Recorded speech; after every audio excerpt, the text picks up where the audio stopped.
Welcome, my name is Colleen Tauke and I'm a sewing specialist here at Fons and Porter. In this video, I'm going to show you how to use the template Peter and Paul. You can see the pieces here in the sewing center ahead of me. We've got two shapes that are easily used to create, traditionally it's called the robbing Peter to pay Paul block. And you can see here in the block that I have, it's a two-color version. And the one behind me you can see has been lined up to be a scrappy, but planned scrappy version as the pieces intersect and borrow fabric from the block next to it.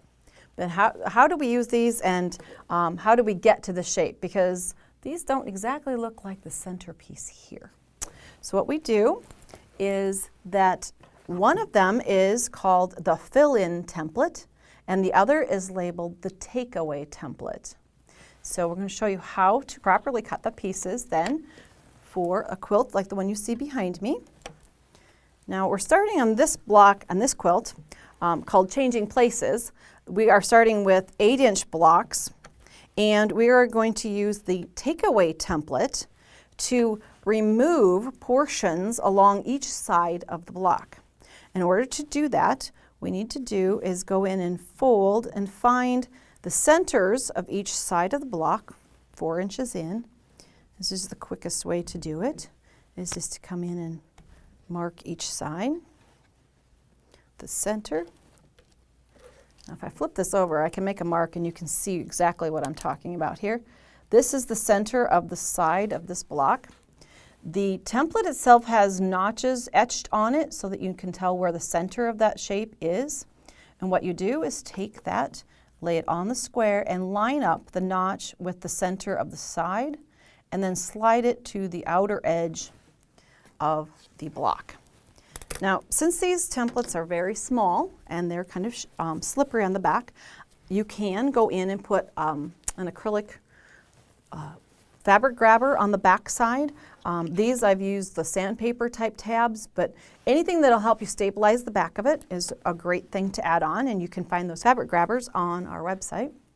And you put that in, and then you can simply, with a small rotary blade, come in and carve away the portion of the block that you need to remove. And then you can just go all the way around the block doing that. I can still see the little fold spot that I put there, so I can line it up. Once you get confident in this, you could probably do 2 or 3 layers at once, but it depends on probably the style of quilt you're making, if you're making a 2-color or a scrappy version of it. So you would proceed and cut away all 4 sides of the square block. Then we'll go in and cut some of the fill-in shapes that you see here. And I'm just cutting those from a strip. And if you get the edges lined up, you can do 2 layers at once. If not, I'm going to overcut this just so I make sure that my cutting is accurate. Again, I can then just quickly go in and cut along that curve, then rotate and cut the straightaway side there. Just a little bit crooked. There we go. And cut the desired number of each fabric, depending on style of quilt you're making again, for the fill-in pieces that you will put along the sides of your block.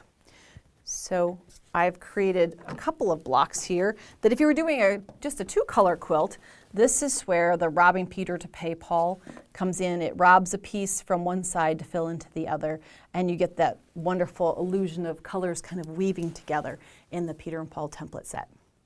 If you'd like to see more of our videos, please visit our website and for purchase of the Peter and Paul template. Thanks for joining me today.